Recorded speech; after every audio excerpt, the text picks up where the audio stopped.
Gömülüp taqetimi celmişene base diye derdimi, mihnetimi celmişene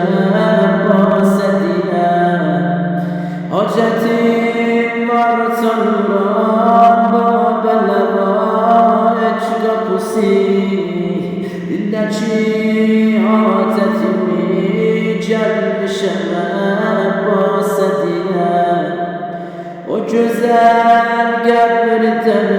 ötürü yüreğim perperesün kesdimi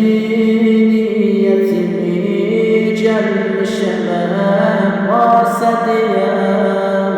oxuram təşride düşür yadime